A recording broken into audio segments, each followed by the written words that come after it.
Benvenuti a questo culto, nostro culto, l'unico culto della settimana, oltre a quello della casa, quindi è un culto che noi non possiamo perdere, quindi Dio è felice che tu sei qua questa sera. Io vorrei invitarti a pregare in questo momento, alza la tua mano, cominciamo questo culto facendo un po' di esercizio, fai un sorriso al fratello che è vicino a te. Amém? Preghiamo. Padre, nel nome di Gesù, noi vogliamo cominciare questo culto in adorazione a Te. Questo culto, Signore, che è un culto più che speciale, Signore. Un culto, Signore, che noi ricordiamo la morte del nostro Signore Salvatore, per il quale noi siamo qui questa sera, Padre. Padre, nel nome di Gesù, Signore, ti chiedo, Signore, la tua benedizione su questo culto, Signore, la tua protezione su questo culto, Signore, il tuo intervento su questo culto, Signore. Padre, noi possiamo fare, Signore, ciò che noi possiamo di meglio, Signore. Noi possiamo dare il nostro meglio, Signore, ma io chiedo che il tuo Spirito Santo sia colui che lavora in noi, Signore, sia colui che cambia in noi quello che c'è da cambiare, Padre. Signore, in nome di Gesù, Signore, in nome di Gesù, Signore, facci dimenticare ogni frustrazione che noi abbiamo vissuto questa settimana. Facci dimenticare, Signore, ogni cosa che ci ha attristato questa settimana. Signore, facci togliere tutto il dolore che il nostro corpo, Signore, sta sentendo, Signore, questa sera, Padre. Padre, in nome di Gesù, Signore, che possa essere un culto, Signore, che noi possiamo rallegrarci alla Tua presenza, che noi possiamo gioire alla Tua presenza, che noi possiamo uscire da qua dicendo: questo è stato un culto meraviglioso, benedetto, perché ho sentito la voce del mio amato Gesù, ho sentito la voce del mio amato Signore. Dio mi ha parlato dall'inizio alla fine del culto. Padre, togli ogni distrazione in questo momento, Signore. Metti i tuoi angeli proteggendo la tua chiesa, Signore. Metti i tuoi angeli, Signore, combattendo, Signore, con ogni cosa, ogni sorta di attacco del nemico contro la tua chiesa, Padre. Nel nome di Gesù, Signore, benedici questo culto, benedici questo momento, Signore, e che noi ci raduniamo qui per adorare il tuo nome, Signore. Riceve il nostro culto, Signore. È per te, Signore, questo culto, Signore, è in onore a te, Signore, questo culto, Signore. Non è per nessun altro, Signore, ma è per la tua presenza che è in mezzo a noi, Padre. Spirito Santo di Dio, in nome di Gesù, Signore, agisci nel nostro mezzo, facci sentire la tua presenza, perché tu sei degno, perché tu sei degno, perché tu sei degno, Padre, nel nome di Gesù, amém. Oh, che stupenda grazia, oh, che sublime amore, hai preso il posto che incrocerà per me, la vita hai dato tu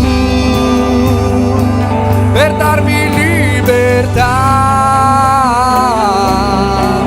Oh, Gesù, io canto per ciò che hai fatto in me.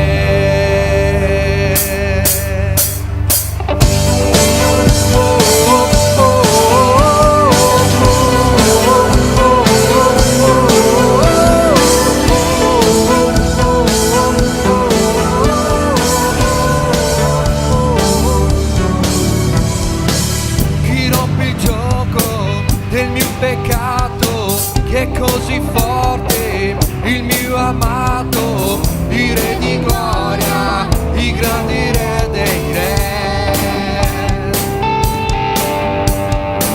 Chi scuote il mondo con tuoni santi, che ci sorprende con meraviglie, il re di gloria, il grande re dei re.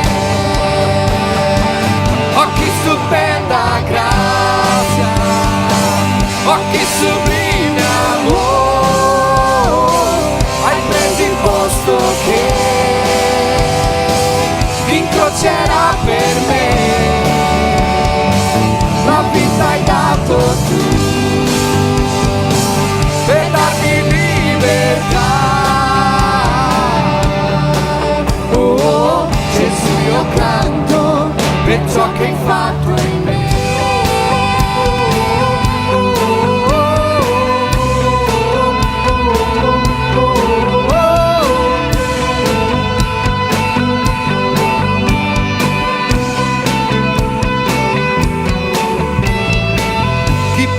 pace in mezzo a caos. Il figlio amato, Il re di gloria, il re di gloria, e con la giustizia e come il sole, suo volto brilla, Il re di gloria, il grande re dei re. Oh, che stupenda grazia, oh, che sublime amore, hai preso il posto che in crocerà per me. La vita hai dato tu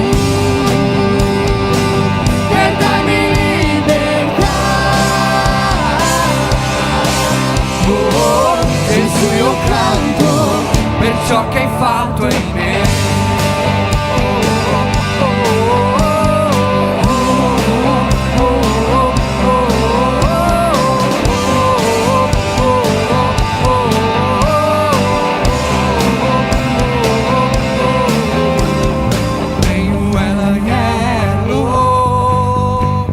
Tenho è il re che ha vinto la morte.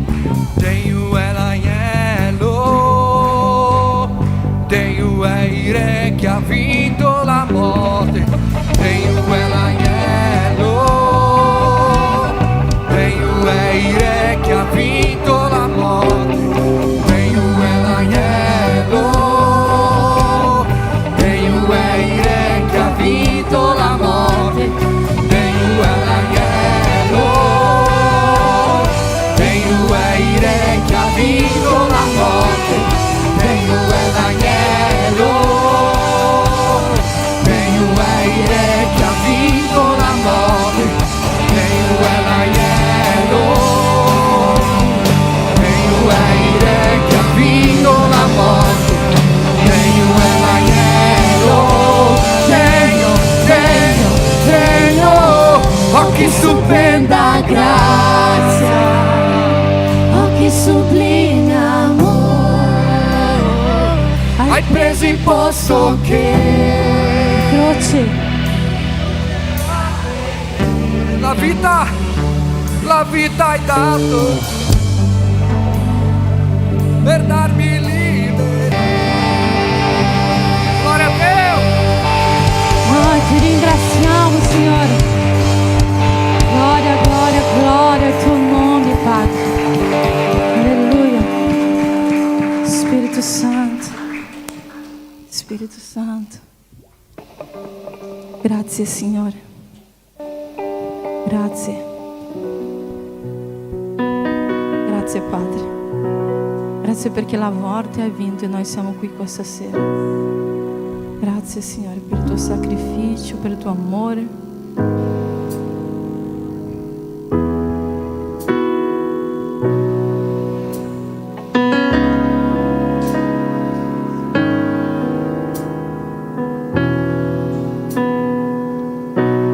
Il sole in cielo si scurò,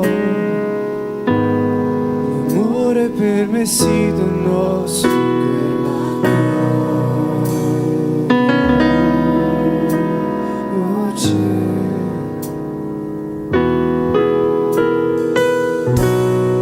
La morte non comprese come lui riuscì a vincere su quella croce.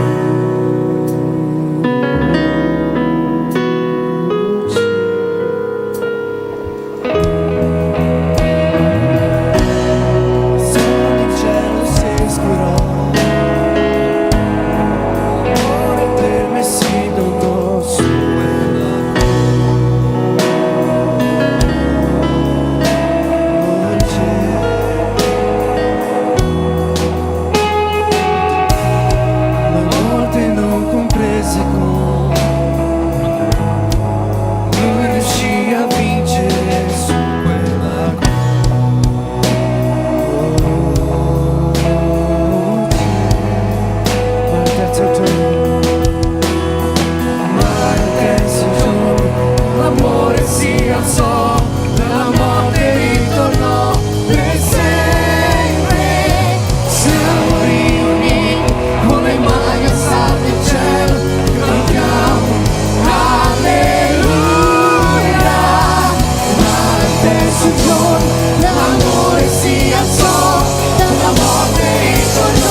risuscitò in gloria, Egli viene,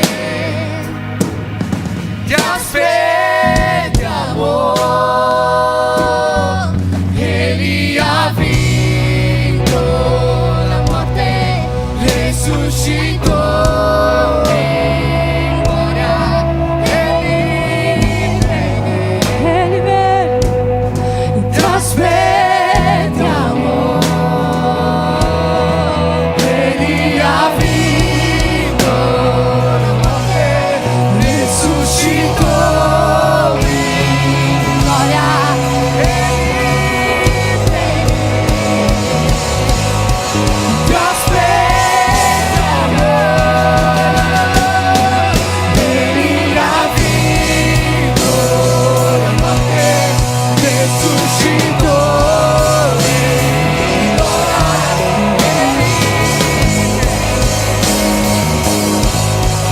ti aspettiamo,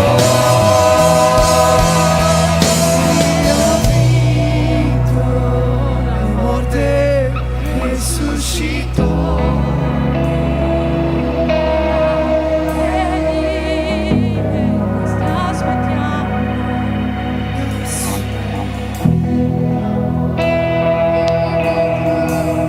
Egli ha vinto, risuscitò in gloria,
Questa canzone che noi abbiamo cantato dice che Gesù ha vinto la morte. Gesù ha vinto la morte per amore di qualcuno. Questo qualcuno siamo noi. E quante volte noi non ci sentiamo amati, quante volte noi ci sentiamo rifiutati, quante volte l'amore umano, diamo più importanza all'amore umano che all'amore di Dio. L'amore di Dio non manca mai, l'amore di Dio non smette mai di esistere. L'amore di Dio non cessa mai. L'amore di Dio è eterno. Lui ha vinto la morte, non perché gli faceva piacere morire, ma perché gli faceva piacere salvare me e te. Perché oggi io e te potessimo sapere che Lui ci ama. Forse la tua settimana è andata male, forse tu hai bisogno di sentire l'amore di Dio questa sera. La mia preghiera in questo momento è che l'amore di Dio possa inondare il tuo cuore. L'amore di Dio possa riempire la tua vita. L'amore di Dio possa traboccare dentro di te. Tu possa sentirti amato questa sera. Tu possa sentire che la morte di Gesù non è stato per il tuo vicino, ma è stato per te. Perché oggi tu non dessi voce a coloro che dicono che tu non sei meritevole, che tu non sei amato, che tu non sei stato desiderato. Il Signore desidera che tu sia la sua presenza ogni giorno. Il Signore ha nostalgia di stare un po' da soli con te, senza i tuoi pensieri che ti trascinano lontano da Lui.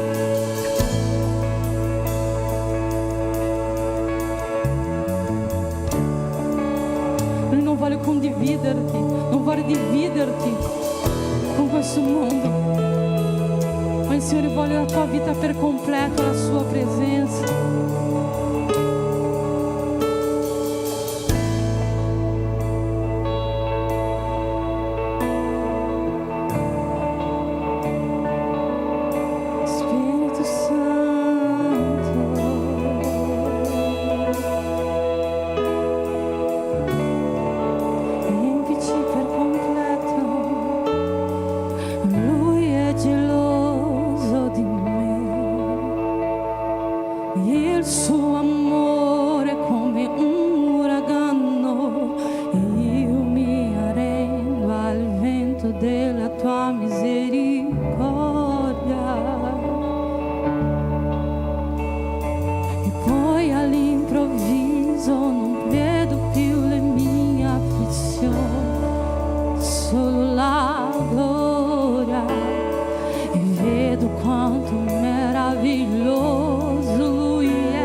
Ancora una volta, oh, Ele me amou.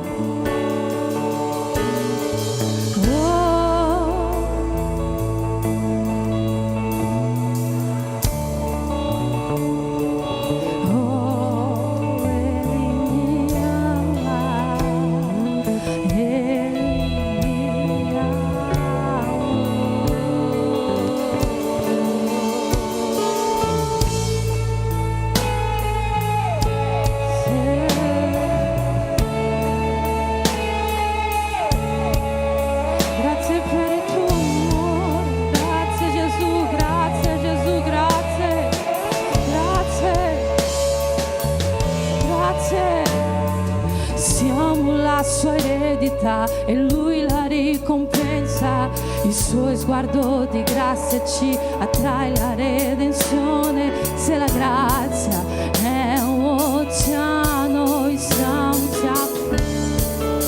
cielo con la terra, il cielo con la terra,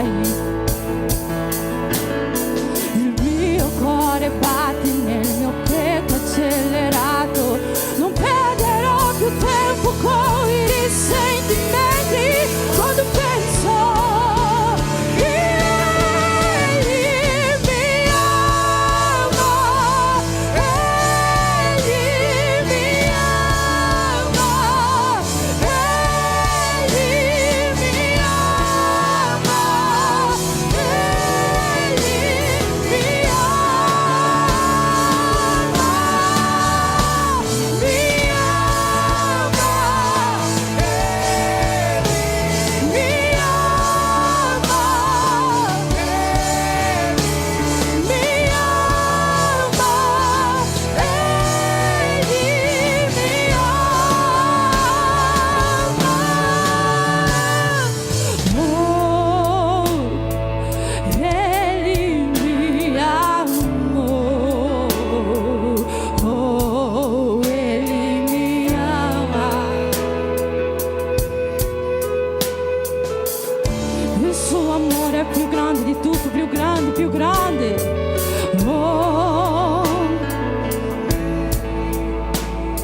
dice così: non perderò più tempo con i risentimenti quando sento che Gesù mi ama.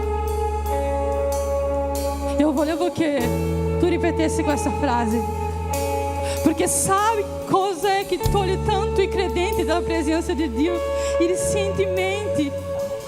I risentimenti ci allontanano tanto dalla presenza di Dio, perché forse tu prima di arrivare in chiesa hai avuto un incontro con il tuo marito, con la tua moglie, hai avuto un incontro con il tuo familiare, e che tu arrivi dentro la chiesa e il tuo cuore è pieno, è una pietra di ghiaccio, e questo allontana la tua vita dalla presenza di Dio, di sentire, perché tu c'hai quel risentimento contro qualcuno, o forse tu ti sei stranita con tuo fratello e non riesci a sentire la gioia di Dio che c'è in questo luogo, la gioia di Dio che è il suo amore per la tua vita.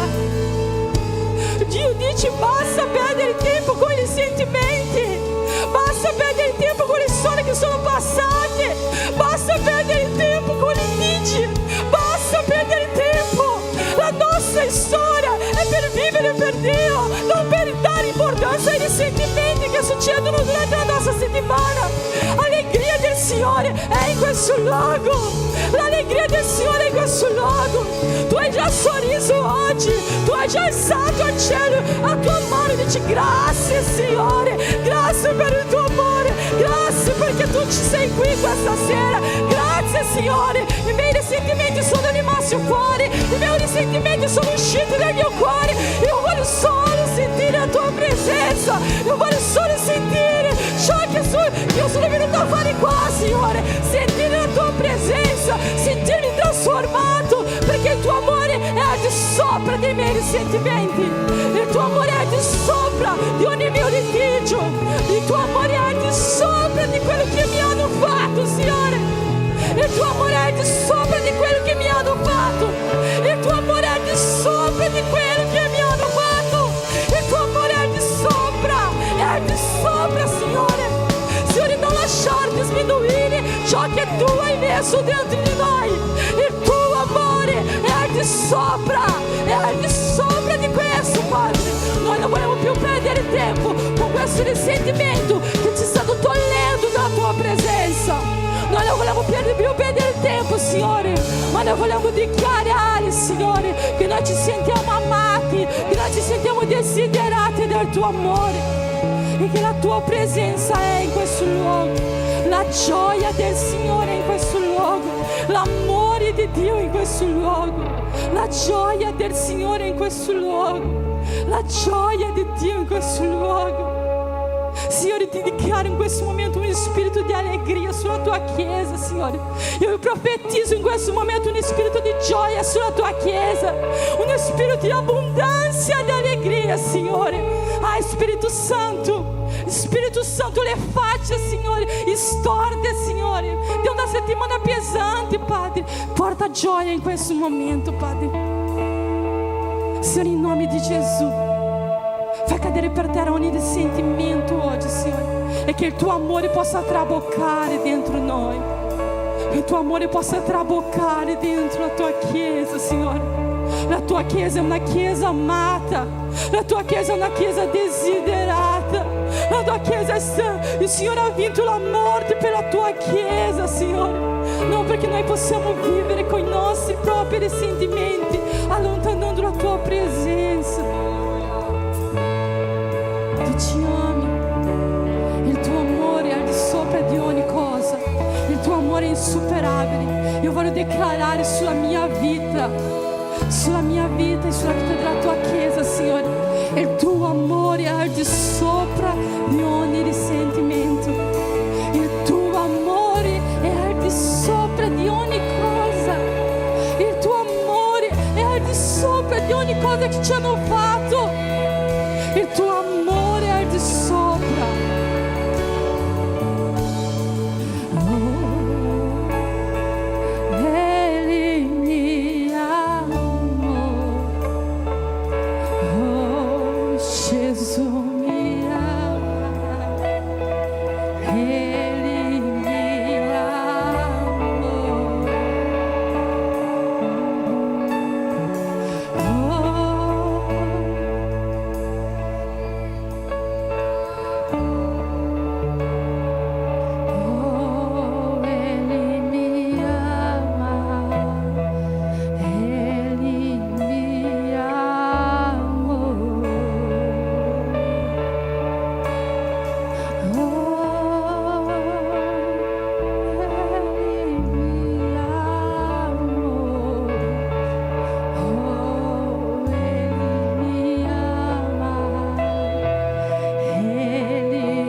pace del Signore a tutti. Io vorrei invitare qua con me il presbitero Sandro, perché abbiamo cantato appena adesso che Gesù ci ama. Tu hai appena dichiarato sulla tua vita: Gesù mi ama. E oggi Sandro ci vuole raccontare una testimonianza che ci parla di questo amore che Dio ha per noi. Amen, pace a tutti. Dio è buono. Dio è buono e ci guarda sempre. E, niente, è successa una cosa e ringrazio Dio veramente che mi ha protetto a me e la mia famiglia durante il viaggio di andata delle mie vacanze. E, se voi pensate che le preghiere non servono a niente, vi sbagliate, perché Dio ascolta ogni vostra preghiera.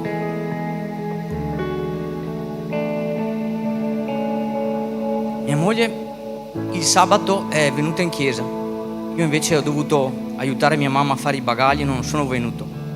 Però mia moglie ha pregato per il viaggio e io la sera ho pregato anch'io per il viaggio e la mattina abbiamo pregato un'altra volta tutti insieme per questo viaggio, che andasse tutto bene.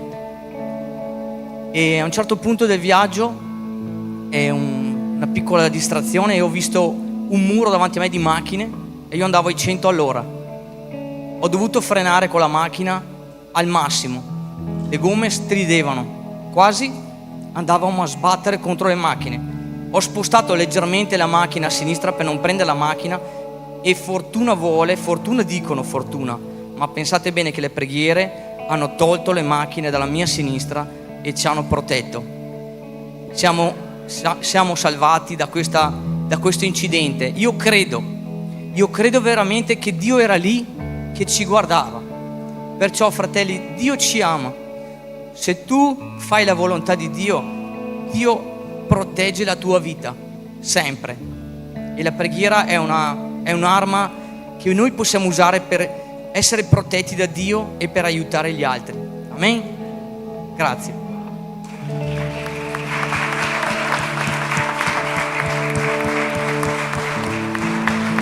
Possiamo cantare ancora una volta tutti insieme di questo amore che Dio ha per noi.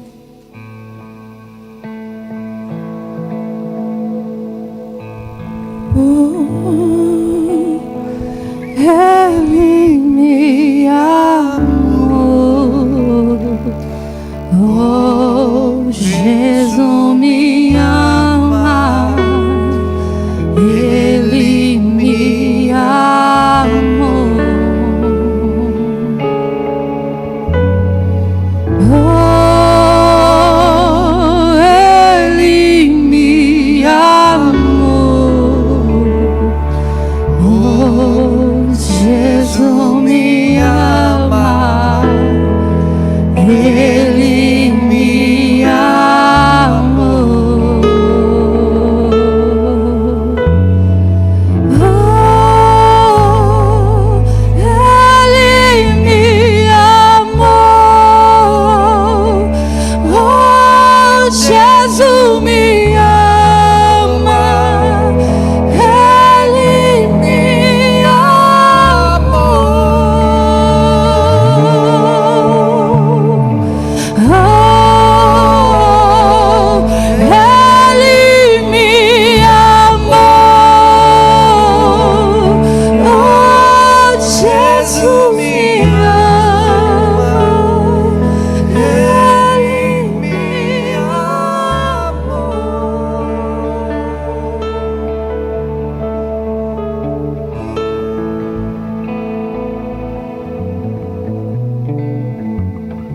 Amen. E questo amore che Dio ha per noi viva in noi e che noi possiamo sentirci amati dal nostro Padre ogni giorno, dalla mattina fino alla sera, sapendo che Lui è sempre con noi. Amen. Oggi è il nostro culto di Santa Cena.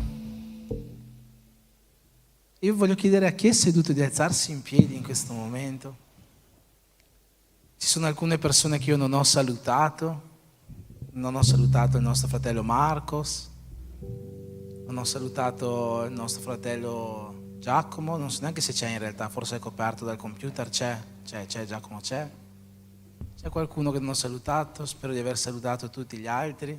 Non ho salutato la Sarigna. Però se tu c'è qualcuno che non hai salutato, io voglio chiederti in questo momento, prenditi 2 minuti, esci dal tuo posto e vai a salutare questa persona. E te lo dico perché oggi noi festeggiamo la Santa Cena. E festeggiare la Santa Cena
è solo per salutare le persone, non dovete raccontargli la vostra settimana, non dovete raccontare le testimonianze, sono sicuro che Dio ha fatto tanto nella vostra giornata, nella vostra settimana, ma basta salutare, dare una parola di benedizione.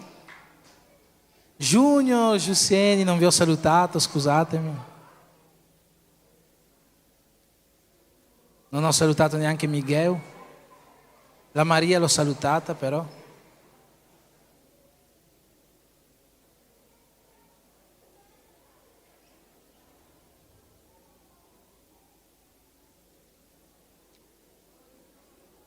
Amen.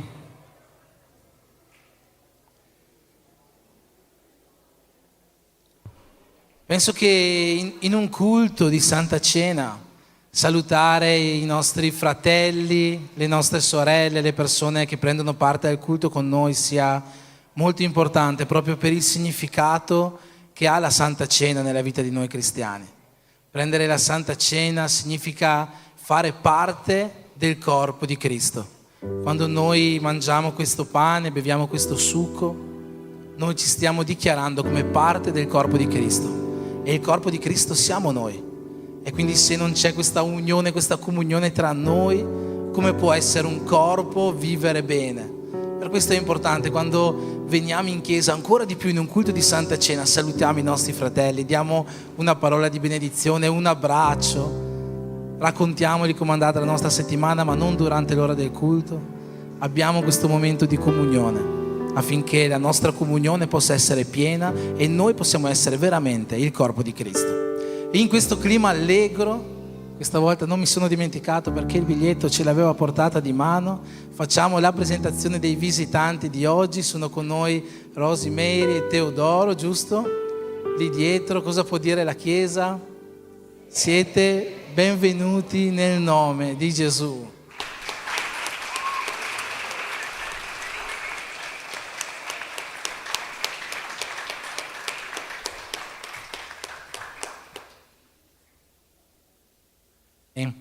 Vi chiedo di sedervi 2 minuti proprio.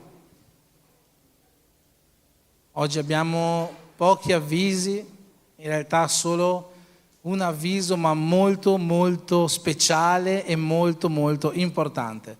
L'avete già visto passare sul gruppo della nostra chiesa, sono sicuro, ma ne parliamo ufficialmente oggi perché domenica 10 settembre le previsioni danno già un gran sole e quindi noi ci recheremo al lago di Garda, a Sirmione, dove facciamo sempre i battesimi.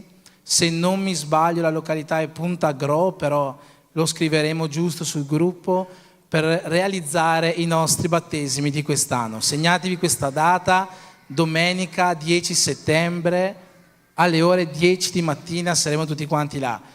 Tutta la chiesa è invitata perché come ogni anno dopo i battesimi faremo una grande festa, staremo lì insieme tutta la giornata, sarà un pomeriggio molto bello di comunione, di vivere l'essere uno in Cristo, ma soprattutto in quel giorno noi realizzeremo questo comandamento che Gesù ci ha dato, questa cosa bellissima che è entrare a fare parte di questo mondo, di questa vita cristiana, e lo faranno 3 persone che oggi sono qua, sono 3 persone molto speciali che io voglio invitare a salire qua sul palco o sul pulpito insieme a me affinché la Chiesa possa pregare per ognuno di loro. Io chiedo di salire Christian, Gideon e Goya. Facciamo un applauso.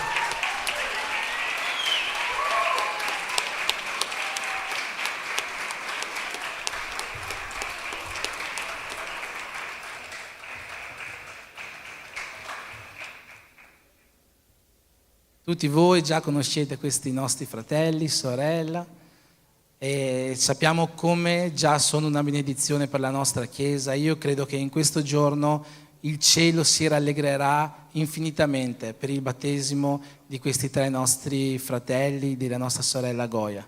Quando la sorella Goya ci ha detto che doveva ancora essere battezzata, noi ci siamo rimasti tutti quanti di sasso perché io ho detto che stavamo già per consacrarti missionaria e invece devi ancora essere battezzata.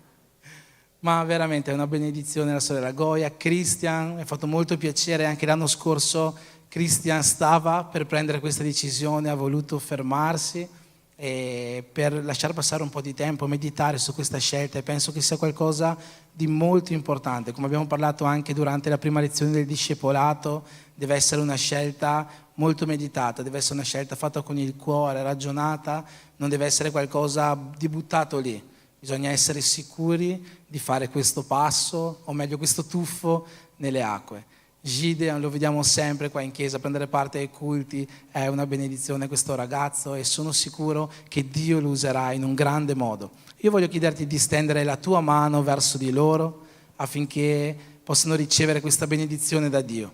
Sappiamo che in questi giorni, prima del battesimo, gli attacchi del nemico spesso diventano molto forti sulla vita delle persone, per fare crollare la fede, per fare cambiare idea. Io ti chiedo in questa preghiera non soltanto di benedire la loro vita, ma di pregare per questi giorni che verranno, affinché il nostro Dio possa essere così benevolo e misericordioso da togliere ogni tentazione sul loro cammino, da fare sì che loro arrivino forti, saldi nella fede, per compiere questo passo che è il battesimo. Amen. Padre, nel nome di Gesù noi vogliamo pregarti in questo momento per questi nostri cari fratelli, per la sorella Goya, per Christian, per Gideon, Signore, che hanno compiuto questa decisione di immergersi nelle acque del battesimo per lasciare lì ogni loro peccato e rinascere come nuove creature. Sappiamo, Signore, l'importanza di questa decisione che hanno preso, e per questo io ti chiedo, Dio, che tu possa accompagnarli, Signore, in ogni passo, Signore, verso questa scelta che hanno fatto, verso questa giornata che sarà domenica prossima, Padre.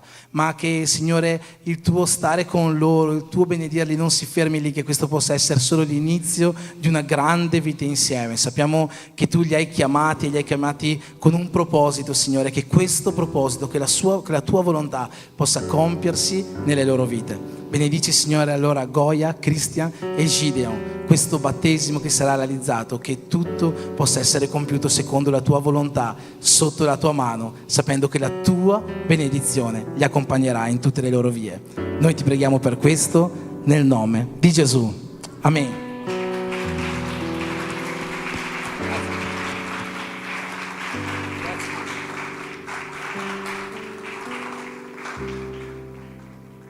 Amen. Grazie.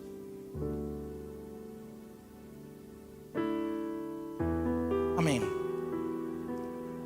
Gli avvisi sono sempre i soliti, anzi probabilmente la settimana prossima non avremo il culto in casa perché siamo impegnati con le lezioni di discepolato insieme a Goya, a Gideon e a Christian, e come sempre c'è la sala di intercessione e ancora non c'è un banner, non è ancora definito il giorno, ma già vi avviso che nelle prossime settimane cominceranno delle iscrizioni per un corso con il quale già abbiamo parlato con gli operai della Chiesa nell'ultima riunione, che sarà un corso molto importante per la nostra Chiesa. Non è un corso di teologia, non è un corso in cui impareremo di più sulla parola di Dio, è un altro tipo di corso, ma sarà un corso della nostra Chiesa, pensato per la nostra Chiesa, programmato per la nostra Chiesa, per arrivare a una crescita nella chiamata che Dio ha per ognuno di noi. Tutti quanti sono invitati a partecipare, a iscriversi a questo corso. Non sarà soltanto per gli operai, ma sarà per tutta quanta la Chiesa. Chiunque vuole immergersi di più in quella che è la chiamata che Dio ha per te, puoi iscriverti a questo corso. Nelle prossime settimane vi saranno date indicazioni più precise riguardo alle iscrizioni, riguardo ai giorni in cui cominceremo, i giorni di programmazione, gli orari. Per il momento vi avviso che in questo mese noi ci impegneremo per realizzare questo corso. Amen?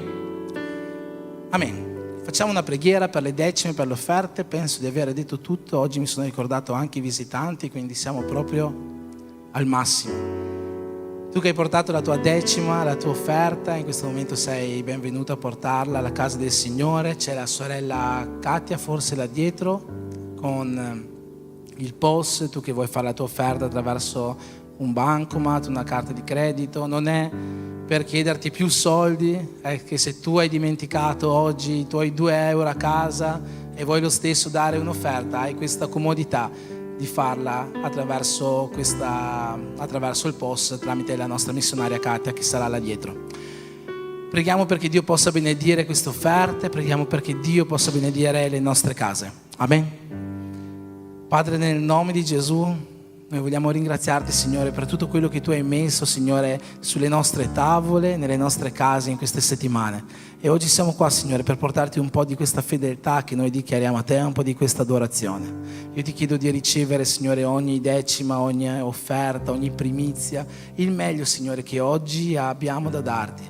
Ricevila come adorazione, Signore, gradita a Te, e che Tu possa usare questo per il meglio, Signore, per la Tua casa, per il Tuo regno, Signore. Io ti chiedo anche, Padre, di benedire ogni famiglia qua riunita, ogni famiglia anche qua rappresentata, che, Signore, Tu possa stendere la Tua mano su di loro, donandogli pace, salute, Signore, donandogli prosperità, donandogli unione, Signore, che le Tue benedizioni siano su queste case. Io ti prego per questo nel nome di Gesù. Amen.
Padre, nel nome di Gesù in questo momento noi ascolteremo la tua parola. Io ti chiedo, Dio, che la tua volontà possa essere compiuta in mezzo a noi, Signore, dove tu vuoi produrre una trasformazione, Signore, che possa esserci una trasformazione, dove tu, Signore, vuoi portare consolazione, che questo possa succedere oggi in mezzo a noi, attraverso l'azione dello Spirito Santo, Signore. Dovunque, Signore, tu voglia fare la tua volontà, che oggi la tua mano possa essere qua e che il tuo Spirito possa produrre, Signore, questa volontà nelle nostre vite. Signore, io ti chiedo di benedire, Signore, me, Gabriella, Signore, nei ruoli che abbiamo oggi, di purificarci affinché potremo essere degli strumenti, Signore, che tu possa usare nel miglior modo possibile per portare la tua parola alla tua Chiesa, ai tuoi figli e alle tue figlie. Nel nome di Gesù. Amen. Potete sedervi? Vocês podem se assentar?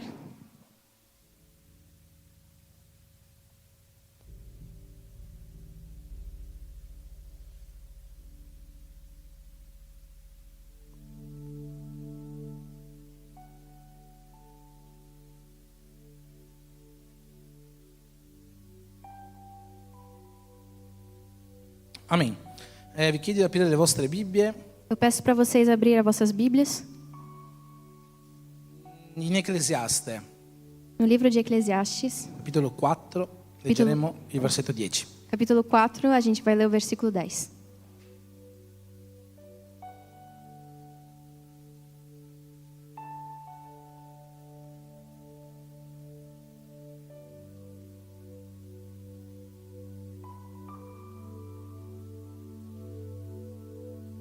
Qua sul proiettore mettiamo in italiano e in portoghese. Vai colocar no projetor em italiano ou português?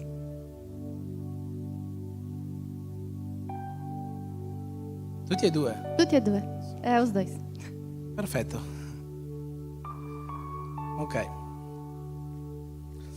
Allora, Ecclesiaste, capitolo 4, versetto 10, Eclesiastes, capítulo 4, versículo 10, dice così: diz: infatti, se l'uno cade, l'altro rialza il suo compagno, ma guai a chi è solo e cade senza avere un altro che lo rialzi. Pois se um cair, o outro levantará seu companheiro, mas pobre do que estiver só e cair, pois não haverá outro que o levante. Amen. Questo è quello che noi definiamo Isso é aquilo que a gente define como come il testo iniziale, il testo d'oro della nostra predica di oggi. o texto inicial, o texto áureo da pregação de hoje, Ma in realtà sarà anche il testo che noi andremo successivamente ad analizzare. mas vai ser também o texto que a gente vai analisar.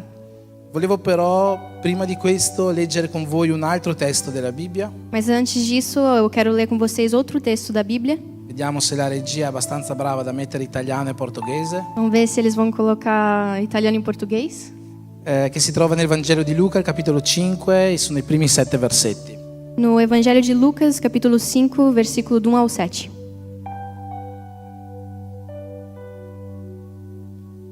Dice così, Diz assim: è un testo molto conosciuto della parola di Dio. é um texto muito conhecido da palavra de Deus. Mentre Gesù stava in piedi sulla riva del lago di Gennesaret Certa vez, às margens do lago de Genezaré, e la folla si stringeva intorno a lui per udire la parola di Dio, quando a multidão se comprimia junto a Jesus para ouvir a palavra de Deus, Gesù vide 2 barche ferme a riva. ele viu 2 barcos junto à praia do lago. Fermiamoci un attimo. A gente vai parar um segundo. Quante barche ha visto Gesù? Quantos barcos viu Jesus? 2. Siamo 2. d'accordo? Verdade? Da essi i pescatori erano smontati e lavavano le reti. Os pescadores haviam desembarcado e estavam lavando as redes. Montato su una di quelle barche che era di Simone, lo pregò di scostarsi un poco da terra. Entrando ele num dos barcos, que era o de Simão, pediu-lhe que se afastasse um pouco da terra. Poi sedutosi sulla barca insegnava alla folla. E sentando-se no barco, ensinava as multidões. Come avete terminato di parlare, disse a Simone: prendi il largo e gettate le vostre reti per pescare. Quando acabou de falar, disse a Simão: vai mais para dentro do lago e lançai as vossas redes para a pesca. Simone rispose: Maestro, tutta la notte ci siamo affaticati e non abbiamo preso nulla. Però, secondo la tua parola, getterò le reti. Simão disse: Mestre, trabalhamos a noite toda e nada pescamos, mas por causa da tua palavra lançarei as redes. E fatto così presero una tal quantità di pesci che le loro reti si rompevano.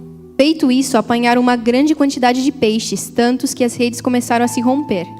Allora abbiamo detto che Gesù stava predicando. Então a gente disse que Jesus estava pregando, Finita questa predicazione, e terminada essa pregação, era lì sopra la barca di Pietro ele estava ali no barco de Pedro. e gli dice: Pietro, vai in mare a gettare le reti. Ele diz: Pedro, vai mais para lá, mais profundo, para lançar as redes. Pietro gli dice: Maestro, non abbiamo preso niente, abbiamo pescato tutta la notte, E Pedro diz: Mestre, a gente não pegou nada a noite inteira, ma sulla tua parola andremo a gettare le reti. mas na tua palavra eu vou lançar as redes. Miracolosamente, E milagrosamente, tanto che questo è il testo della pesca miracolosa, tanto que esse é o texto da pesca milagrosa, fanno una pesca così grande eles fazem uma pesca tão grande che per la tale quantità di pesci e pela quantidade de peixes, le loro reti si stavano rompendo. as redes estavam rasgando. Ma Mas che cosa aveva visto Gesù quando stava predicando? o que tinha visto Jesus quando ele estava pregando? Che ferme sulla riva quante barche c'erano? E parada ali na beira do lago, quantos barcos tinham? 2 barche. 2 barcos. E infatti nell'ultimo versetto c'è scritto: E no último versículo está escrito: allora fecero segno ai loro compagni dell'altra barca di venirli ad aiutare. Acenaram então aos companheiros que estavam no outro barco para virem ajudá-los. Quelli vennero e riempirono tutte e 2 le barche, tanto che affondavano. Eles foram e encheram ambos os barcos, tanto que quase iam a pique. Pensate cosa sarebbe successo Vocês pensam no que poderia ter acontecido se non ci fosse stata l'altra barca? se não tivesse tido o outro barco? Forse Pietro, Talvez Pedro, nella voglia di prendere tutto quel pesce, na vontade de pegar todo aquele peixe, avrebbe fatto affondare la sua barca. ele teria afundado o barco. La barca si sarebbe spezzata in 2. O barco teria quebrado em 2. Dalla pesca miracolosa Da pesca milagrosa, avremmo assistito alla pesca disastrosa. a gente teria assistido a pesca desastrosa. Non era provata questa rima. Não era... Eu não ensaiei antes essa rima. Ma attraverso Mas através l'aiuto della seconda barca da ajuda do segundo barco, noi abbiamo potuto assistere a un grande miracolo. a gente viu um grande milagre. Tutto grazie Tudo graças a una seconda barca. a um segundo barco. Questo testo, Esse texto, questo episodio della Bibbia, esse episódio da Bíblia, è stato il primo episodio foi o primeiro episódio che nella mia vita cristiana que na minha vida cristã mi ha fatto capire l'importanza me fez compreender a importância dell'essere uno in Cristo. de ser um em Cristo. Ancora molti anni fa Ainda muitos e muitos anos atrás, avevo predicato su questo stesso testo, eu tinha pregado sobre esse mesmo texto. non questa stessa predica, Não essa mesma pregação, ma su questo testo. mas sobre esse texto. Penso che stavamo congregando in via Tolomeo, Talvez a gente estava congregando em Via Tolomeu, per chi si ricorda, para quem se lembra. quindi molti anni fa, Então, muitos anos atrás. molto prima che io e Andrea fossimo pastori, Muito antes que a gente fosse pastor. molto prima di avere questo slogan Siamo in Cristo. Muito antes de ter o slogan Somos um em Cristo. Dio aveva parlato per la prima volta al mio cuore sull'importanza di essere uno in Cristo Deus falou ao meu coração sobre a importância de ser um em Cristo, attraverso questa seconda barca. através do segundo barco. Non che sia l'unico testo della Bibbia Não que seja o único texto da Bíblia che ci parla dell'importanza di essere uno in Cristo. que fala da importância de ser um em Cristo. Ci sono tantissimi testi della Bibbia che ci parlano di questo, Tem muito texto da Bíblia que fala sobre isso. soprattutto perché essere uno in Cristo Sobretudo porque ser um em Cristo non è una dottrina umana, não é uma doutrina humana. non è solamente quello che noi scriviamo sui nostri banner o sui muri della chiesa, Não é somente aquilo que a gente escreve nos banners ou nas paredes da igreja. ma essere uno in Cristo Mas ser um em Cristo è un principio biblico, é um princípio bíblico. è un desiderio di Dio. É um desejo de Deus. Noi vediamo in Marco al capitolo 2 E a gente vê em Marcos capítulo 2, quell'episodio conosciuto aquele episódio conhecido di quel paralitico do paralítico che doveva essere curato da Gesù, que tinha que ser curado por Jesus. ma Gesù stava predicando dentro una casa Mas Jesus estava pregando dentro de uma casa e c'era una folla enorme sulla porta della casa e tinha uma multidão enorme na porta da casa. e quel paralitico non avrebbe mai avuto modo di entrare dentro la casa. E aquele paralítico não tinha como entrar na casa. Così 4 amici Então 4 amigos hanno caricato questo paralitico, l'hanno portato sopra il tetto della casa, levaram o paralítico no teto da casa, hanno rotto il tetto e l'hanno fatto scendere dal tetto. quebraram o teto e fizeram ele descer pelo teto. Lì Gesù disse delle parole molto importanti. E ali Jesus disse palavras muito importantes. Nel Vangelo c'è scritto No Evangelho está escrito che Gesù, vedendo la loro fede, que Jesus, vendo a fé deles, cioè la fede di questi 4 amici, a fé desses 4 amigos, ha salvato il paralitico. salvou o paralítico. Quindi la fede dei 4, Então a fé dos 4, non la fede del paralitico, não a fé do paralítico, ha salvato il paralitico. salvou o paralítico. Questo è uno dei testi che maggiormente ci fa capire l'importanza di essere uni in Cristo, E esse é um dos textos que nos faz compreender a importância de sermos um em Cristo. perché non ci fa vedere solamente quella parte dell'essere uni in Cristo Porque não nos mostra só aquela parte de sermos um em Cristo, in cui noi dobbiamo aiutare gli altri, em que a gente tem que ajudar os outros, ma ci fa vedere anche quell'altra parte dell'essere uni in Cristo, mas mostra também a outra parte de sermos um em in Cristo, cui noi, come quei 4 amici, em que nós, como aqueles 4 amigos, dobbiamo imparare a cooperare insieme devemos aprender a cooperar juntos per ottenere un risultato. para obter um resultado. Ci sono, come ho detto, molte altre parti. C'è un versetto famoso in Proverbi 27 Tem um versículo muito famoso em Provérbios 17, in cui c'è scritto che il ferro affila il ferro, em que está escrito que o ferro afia o ferro, così un uomo affila un altro uomo. e assim um homem afia outro homem. Per non parlare di Giovanni 17, Para não falar de João 17, in cui vediamo proprio questo desiderio di Gesù. em que a gente vê esse desejo de Jesus. Quando Gesù prega a Dio Quando Jesus ora a Deus, e gli dice: Padre, ele fala: Pai, fa che tutti siano uno, faça com que todos sejam um, come io e te siamo uno, como eu e você somos um. anch'essi possono essere uno in noi. E também eles possam ser um em nós. Questo è forse il versetto più importante, più chiaro Esse talvez seja o versículo mais importante e mais claro sull'importanza di essere uno in Cristo. sobre a importância de ser um em Cristo. Perché qua vediamo che essere uno in Cristo Porque aqui a gente vê que ser um em Cristo non è semplicemente una dottrina, não é somente uma doutrina, ma è un desiderio di Gesù. mas é um desejo de Jesus. Tanto che Gesù ha pregato al Padre affinché noi potessimo vivere questo. Tanto que Jesus orou ao Pai para que a gente pudesse viver isso. Oggi noi prendiamo la Santa Cena. E hoje a gente vai tomar a Santa Ceia.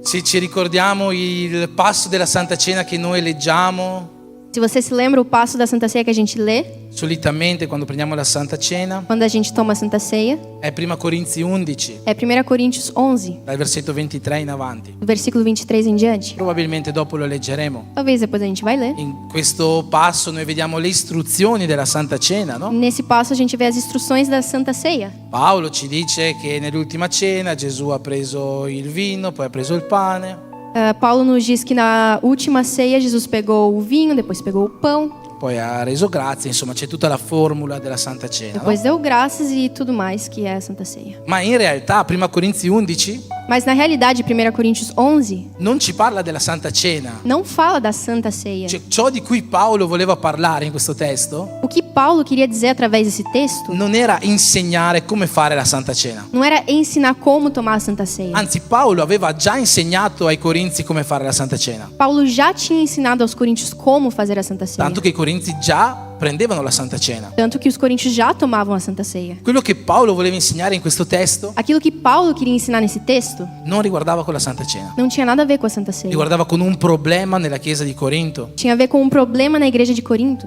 Se noi andiamo indietro di qualche versetto, Se a gente vai atrás de alguns versículos, noi possiamo vedere quello che Paolo dice ai Corinzi. a gente pode ler o que Paulo diz aos coríntios. Paolo dice: in questo io non vi lodo. Ele diz: nisso eu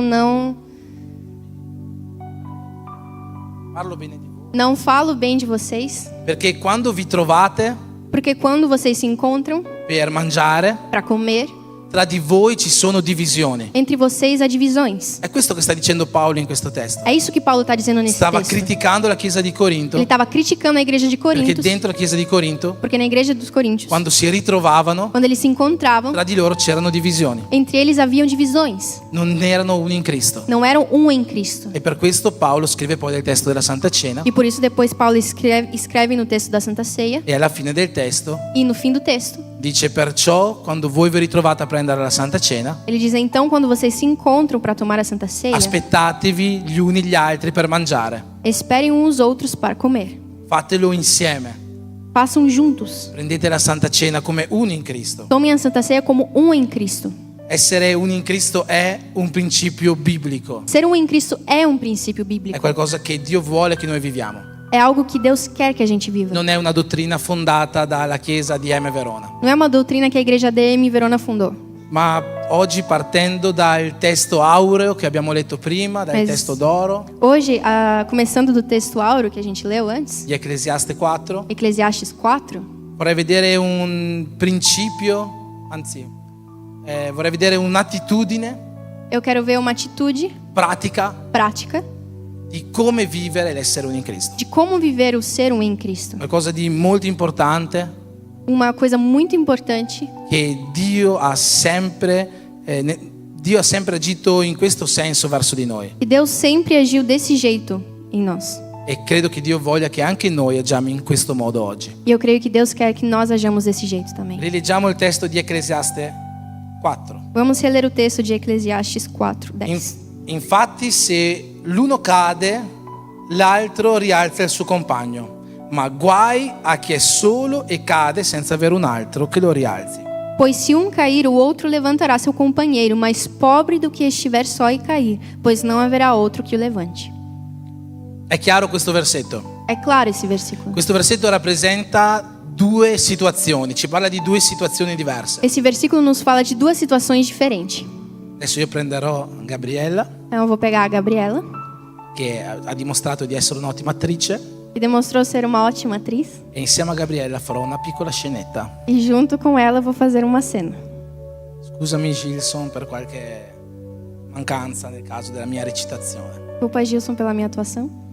Allora, questo versetto ci rappresenta due scenette. Então esse versículo nos apresenta duas cenas. La prima scenetta A primeira cena vede me e Gabriella, vê eu e o Henrico, Gabriela e Henrico. noi due, Nós dois che siamo due amici cristiani, somos dois amigos cristãos, che stiamo facendo una passeggiata, estamos passeando, ma a un certo punto mas num ponto, uno di noi due casca. um de nós dois Ah. cai. Ele cai. E casco. Va Io bene? caio. Mi fermo qua perché sennò non mi rialzo più. Casco. Ma cosa ci dice questa prima parte del versetto? Então eu caio. Mas o que diz a primeira parte desse versículo? Che Que l'amico o amigo rialza levanta colui che cade. o companheiro, o que cai. E questo era molto importante anche l'aiuto, vero? Isso é muito importante, ajuda. Adesso facciamo la seconda scenetta. Agora a gente vai fazer a segunda cena. Nella seconda scenetta E na segunda cena, noi vediamo che invece c'è una persona a gente vê que tem uma pessoa che sta camminando, que tá caminhando, ma è da sola. mas tá sozinha. Non c'è l'amica. Não tem a amiga. Lui sta camminando Tá e a caminhando un certo punto e num certo ponto casca ele cai. e non c'è nessuno che lo rialzi. E não tem ninguém para levantar ele. Il versetto dice guai E o versículo diz: mais pobre, colui che cade e non c'è nessuno per rialzarlo. o que estiver caído e não tem ninguém que o levante. Sono due scenette che penso siano molto chiare, no? São duas cenas que eu creio são muito claras. Qual è il problema della seconda scena? La prima scenetta non ha problemi, ovviamente. A No? primeira cena, obviamente, não tem problemas. Qual è il problema della seconda scenetta? Mas qual é o problema da segunda cena? Il problema è che io O problema é que eu ero da solo. estava sozinho. No? Sembra molto chiaro, no? Muito claro.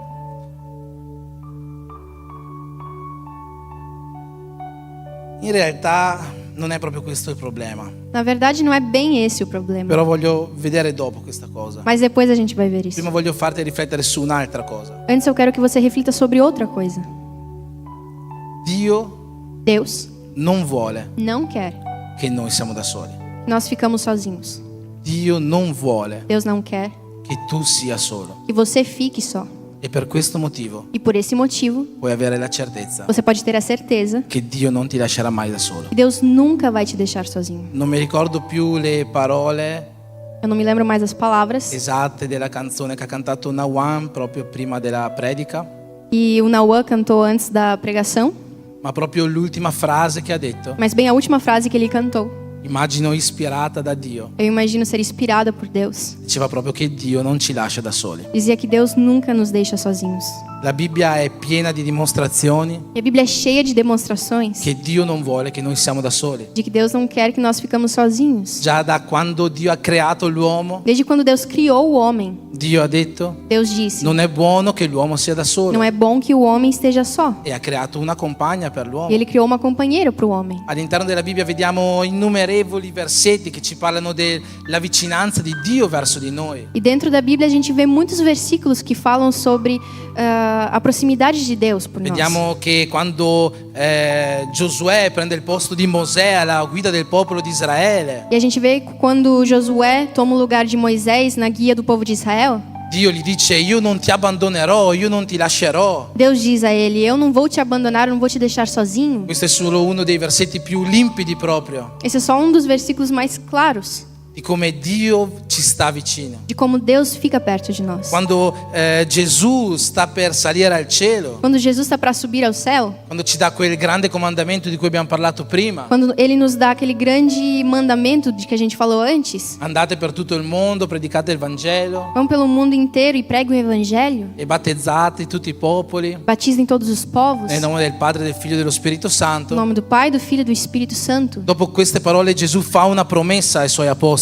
Depois dessas palavras, Jesus faz uma promessa aos seus che è apóstolos, una promessa che è viva per noi oggi. que é uma promessa viva para nós hoje. Gesù dice io sarò con voi fino alla fine dell'età presente. Jesus disse: eu vou estar com vocês até o fim da era presente. Anche quando parlava con i suoi apostoli in Giovanni 14, Até quando ele estava falando com os apóstolos em João 14, Gesù dice io pregherò, io sto per andare in cielo, ma pregherò il Padre che vi darà un consolatore, Jesus diz: eu estou indo ao Pai, mas eu vou orar e o Pai vos mandará um outro consolador, che è lo Spirito Santo, que é o Espírito Santo, affinché lui restasse qua con noi. para que ele ficasse aqui com a gente. Proprio una presenza fisica qua con noi, come lo era Gesù prima. Proprio uma presença física como era Jesus antes. Perché Dio non vuole Porque Deus não quer lasciarci da soli. deixar a gente sozinhos. E per questo motivo io voglio dare questa parola di consolazione o di gioia o di forza per la tua vita. Por esse motivo eu quero dar uma palavra de consolação, de alegria para tua vida. Perché non so in quale situazione tu ti trovi, Porque eu não sei em qual situação você está. non so la tua casa che situazione sta passando, Eu não sei que situação você está passando na tua casa. ma su una cosa puoi essere sicuro. Mas sobre uma coisa você pode ter certeza: Dio non vuole che tu stia da solo. Deus não quer que você fique sozinho. Prega Dio, Ore a Deus. prega Dio, Ore a Deus. perché Lui sicuramente ti sta ascoltando. Porque com certeza Ele está te escutando. Qualunque sia la tua situazione, qualunque sia il tuo problema, Qualquer seja a situação ou o teu problema, Dio è con te. Deus é com você. Dio è con te. Deus é com você. Lui non ti lascerà da solo. Ele nunca vai te deixar Lui sozinho. non vuole che tu sia solo. Ele não quer que você esteja sozinho. Ma ritornando alla nostra scenetta, Mas voltando à nossa cena, professionista tra l'altro, profissionista, qual è il vero problema di questa scenetta? qual é o verdadeiro problema dessa cena? E abbiamo detto giustamente che il problema è che io ero da solo, no? A gente disse que o problema é que eu estava sozinho. Vediamo il problema da un altro punto di vista. Mas vamos ver o problema de outro ponto de vista. Secondo me il problema non è che io ero da solo, O problema não é que eu estava sozinho, ma il problema è che non c'era nessuno con me. mas o problema é que não tinha ninguém comigo. Fa differenza per te questa frase? Faz diferença para você essa frase? Il problema non è che io ero da solo, O problema não é que eu estava sozinho. il problema è che con me non c'era nessuno. O problema é que comigo não tinha ninguém. Non c'era nessuno vicino a me per rialzarmi. Não tinha ninguém perto de mim para me levantar. Non so se per te questa frase può fare una differenza. Não sei se para você essa frase pode fazer uma diferença.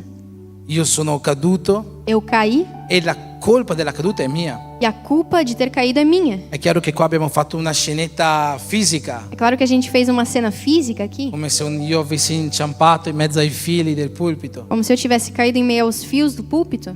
Ma è anche chiaro che la Bibbia non ci parla di una caduta di questo tipo, Mas é claro que a Bíblia, quando nos fala de uma caída desse tipo, ci parla di una caduta spirituale, fala de uma caída espiritual, ci parla di una caduta nella tentazione, uma caída na ci tentação, parla di una caduta o ricaduta nel peccato. uma caída no pecado. Di tutto questo ci sta parlando la Bibbia De tudo isso a Bíblia nos fala. e magari di altre situazioni ancora. E também de outras situações. Quindi io stavo camminando, sono caduto Então eu estava caminhando e eu caí. e sicuramente la colpa della caduta è mia. E com certeza a culpa de ter caído é minha. Io non ho vigilato, Eu não vigiei, io non ho pregato, eu não orei, io non ho fatto quello che avrei dovuto fare nella mia vita spirituale per restare in piedi. eu não fiz o que eu tinha que fazer na minha vida espiritual para permanecer de pé. Ma il fatto Mas o fato che non avessi nessuno al mio lato, que eu não tivesse ninguém do meu lado, quello non è colpa mia. isso não é culpa minha.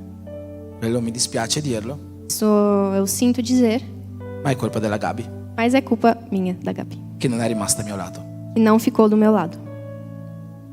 Quello di cui voglio parlarvi oggi non è il fatto di vigilare perché cadiamo nel peccato, O que eu quero dizer hoje não é o fato de vigilar porque a gente pode cair em che è pecado, un argomento super importante per noi que cristiani, é um argumento super importante para nós cristãos, che abbiamo sentito e che sentiremo ancora sicuramente su questo pulpito. que a gente ouviu e vai ouvir ainda nesse púlpito. Ma ciò di cui voglio parlarti oggi Mas o que eu quero falar para você hoje è il fatto di non lasciare solo nessuno, é o fato de não deixar ninguém sozinho.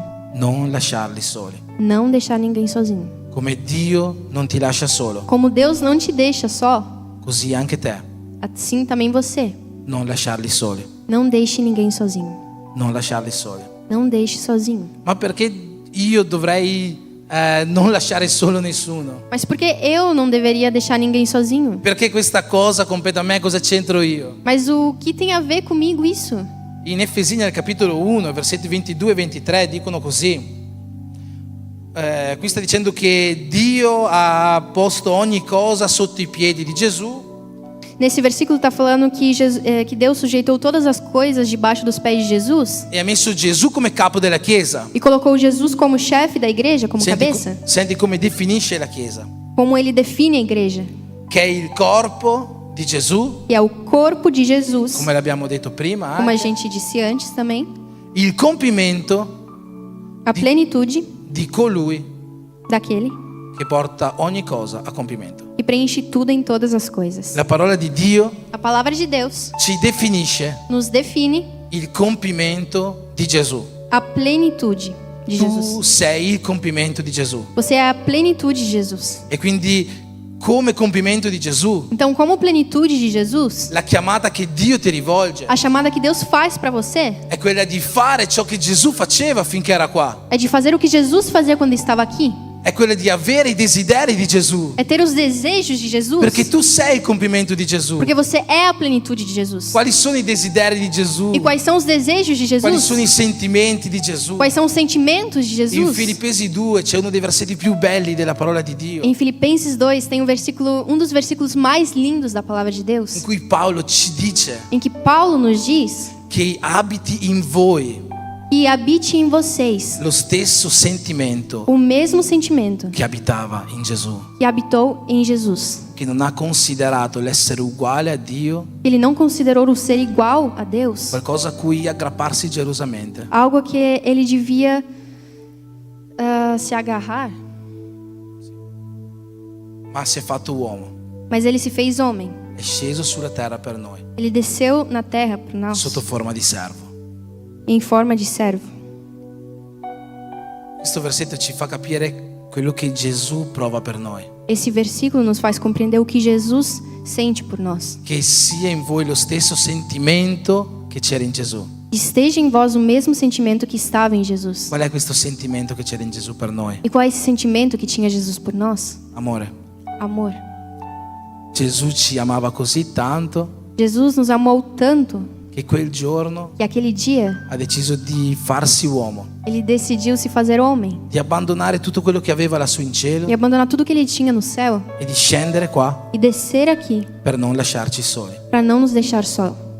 Gesù non ci voleva lasciare soli. Jesus não queria deixar a gente sozinho. E per questo motivo, E por esse motivo, in quanto che noi siamo il compimento di Gesù, se a gente é a plenitude de Jesus, noi dovremmo avere questo stesso sentimento a gente deveria ter esse mesmo sentimento di non lasciare solo nessuno. de não deixar sozinho ninguém. Come Gesù Como Jesus non ci ha lasciato soli, não nos deixou só, ma ha abbandonato la sua divinità mas abandonou a sua divindade per stare con noi. para estar com a gente. Dobbiamo capire e interiorizzare una cosa riguardo alla nostra vita, E a gente tem que compreender uma coisa sobre a nossa vida, che la nostra salvezza que a nossa salvação è per noi.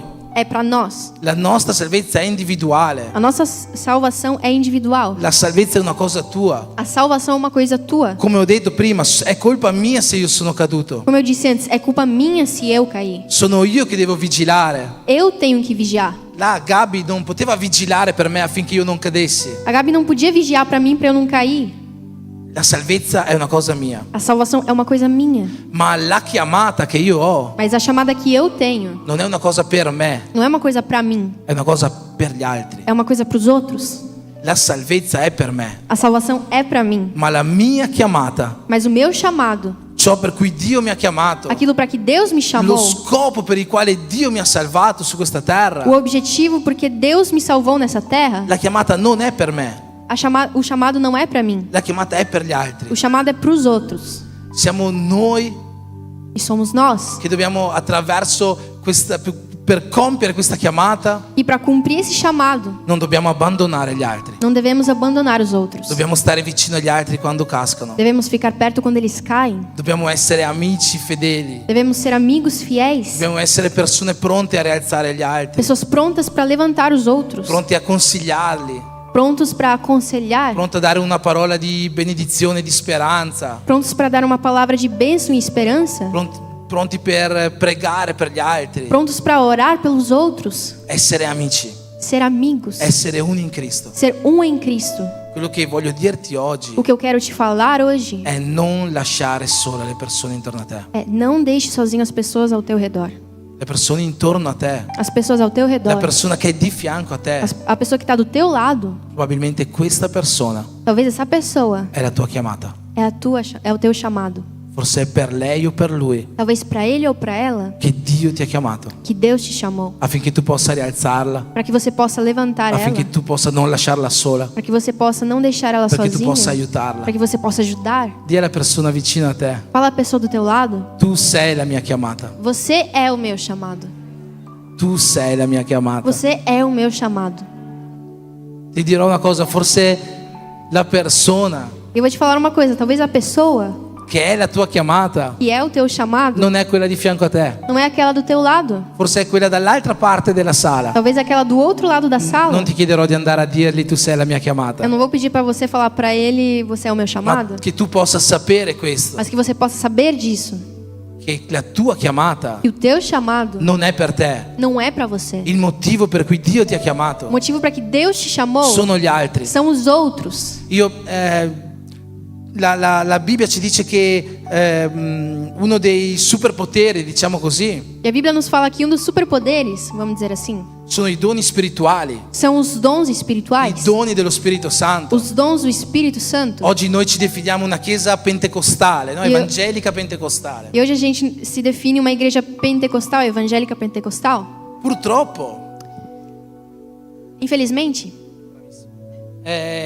ci sono delle definizioni tem várias definições o dei pensieri ou pensamentos sbagliati errados su cosa significa essere pentecostali. sobre o que significa ser pentecostal. Molte volte quando tu oggi dici a qualcuno: ah, questo è pentecostale, Muitas vezes quando você diz para alguém: "Ah, esse é pentecostal", stai parlando di uno che durante il culto está falando de alguém que durante o culto salta, urla, pula, grita, parla in lingue, fala em línguas, fa giravolte rodeia e quant'altro. e muitas outras coisas. Questo oggi è diventato la definizione di essere pentecostali. E isso hoje virou a definição de ser pentecostal. Ma tu che sei pentecostale Mas você que é pentecostal, devi sapere che questa non è la definizione di essere pentecostale. você tem que saber que essa não é a definição de ser pentecostal. Essere un cristiano pentecostale Ser um cristão pentecostal significa che tu credi significa que você acredita che Gesù Cristo que Jesus Cristo è morto e risorto per te. morreu e ressuscitou por você.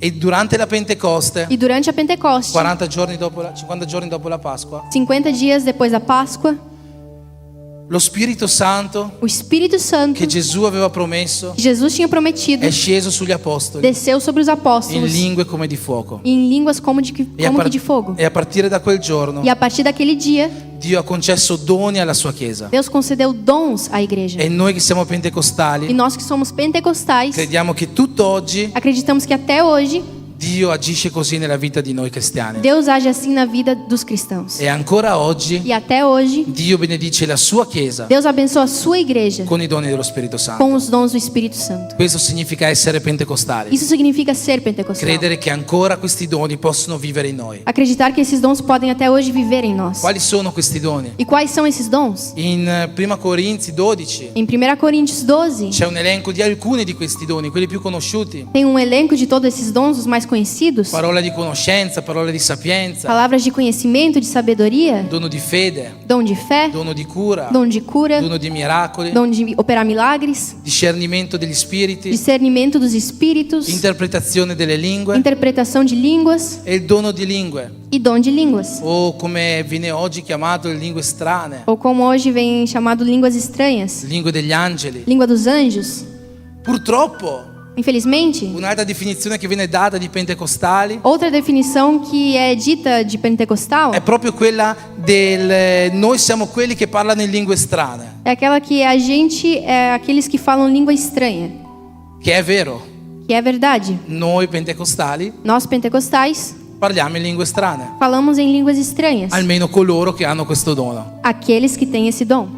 Ma è una cosa triste Mas é uma coisa triste sapere che noi siamo riconosciuti con questo titolo, saber que a gente é conhecido com esse título, perché tra tutti i doni dello Spirito, porque entre todos os dons do Espírito, Paolo è molto chiaro, Paulo é muito claro. dice che il dono di lingue Ele diz que o dom de línguas è il minore tra tutti i doni, é o menor de todos os dons. non perché non sia importante, Não porque não seja importante, non perché Paolo non vuole che noi ce l'abbiamo, não porque Paulo não queira que a gente tenha. anzi Paolo dice vorrei che tutti voi parlaste in lingue strane, Paulo diz: eu queria que todos vocês falassem línguas estranhas. ma ci dice anche aspirate ai doni maggiori, Mas ele fala para querer os dons maiores. ad esempio il dono di profezia Por exemplo, o dom de profecia o altri doni. ou outros dons. Perché dice così? Por que ele diz isso? Perché tra tutti i doni dello Spirito Santo Porque entre todos os dons do Espírito Santo, il dono di lingue o dom de língua è l'unico dono é o único dom che non edifica la Chiesa. que não edifica a igreja. Il dono di lingue O dom de línguas edifica se stessi. edifica a nós mesmos. Non sono io che lo dico, Não sou eu que falo, è l'Apostolo Paolo. é o apóstolo Paulo. Dice che chi parla in lingue Ele fala que quem fala em língua edifica se stesso edifica a si mesmo. e nessuno può capirlo, E ninguém pode almeno entender, che non ci sia qualcuno che lo a interpreti. não ser que tenha alguém que interprete. Infatti dice anche, E ele diz também: se oggi un estraneo o un non credente se hoje um estranho ou um não crente entrasse dalla porta della Chiesa entrasse pela porta da igreja e le persone parlassero in lingue, e as pessoas falassem em línguas, questa persona penserebbe che siamo tutti pazzi. essa pessoa pensaria que a gente é louco. È sempre Paolo che lo dice, É sempre Paulo que diz, sempre in quel capitolo lì, sempre naquele capítulo,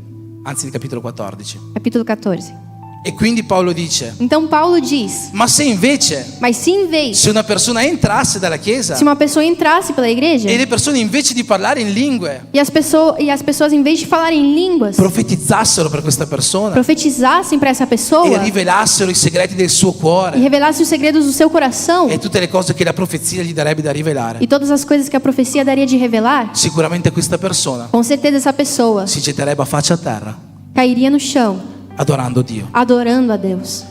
Per questo motivo Por esse motivo, Paolo dice che le lingue strane, come le chiamiamo noi, Paulo diz que as línguas estranhas, como a gente chama, sono un dono minore, são um dom menor, non perché non sia importante, Não.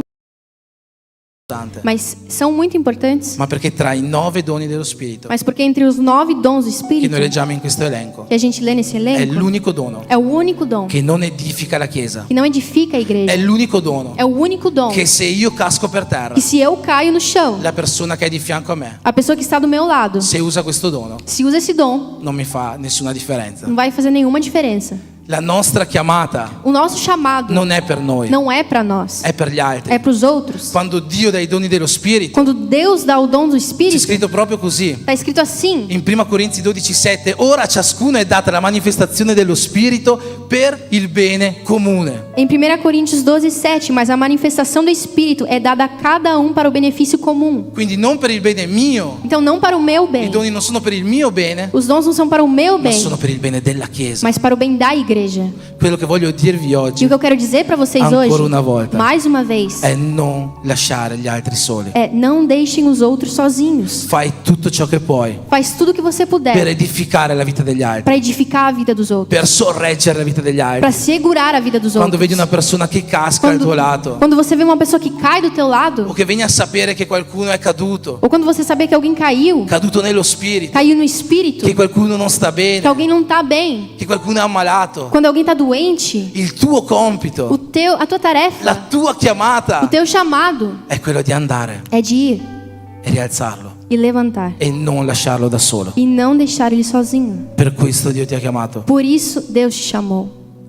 Vi racconto l'ultima cosa, dopo concludo. Vou contar para vocês a última coisa e depois eu vou concluir.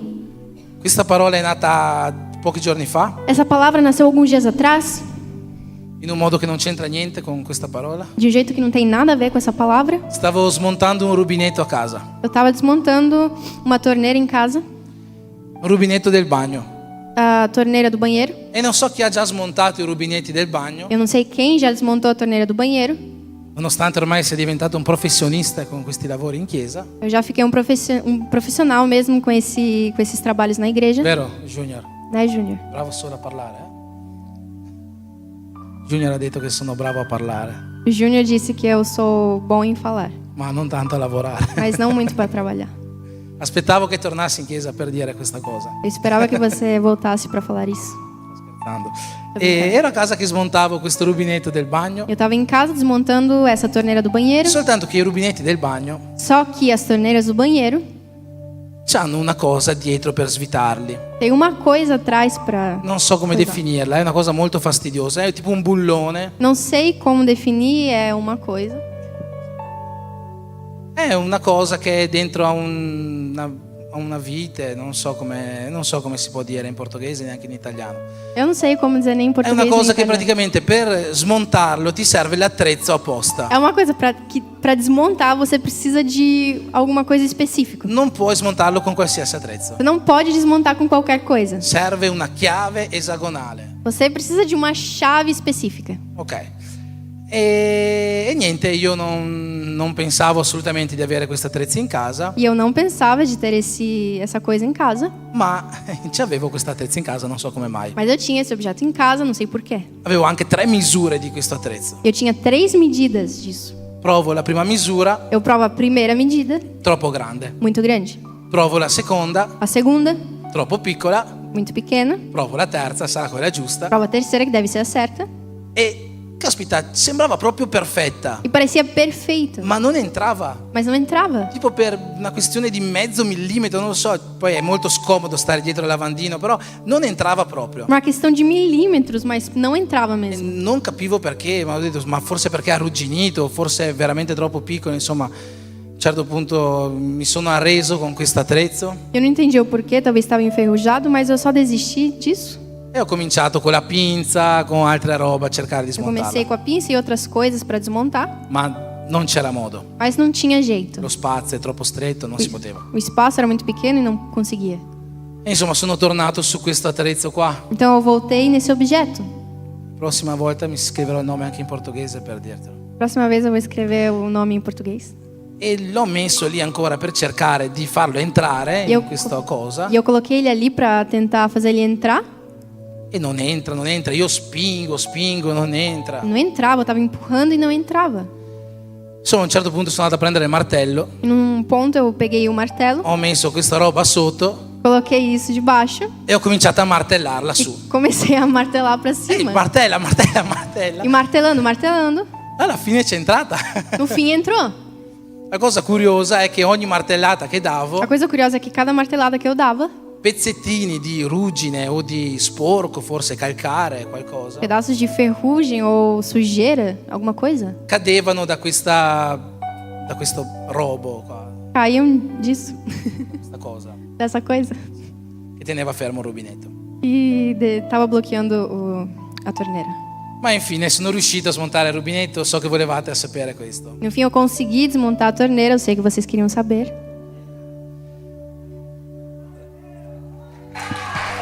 E questa era la mia testimonianza. E esse era o meu testemunho. Dopo venite a cantare Mi ama di nuovo. Depois vocês vêm cantar Me Ama de novo.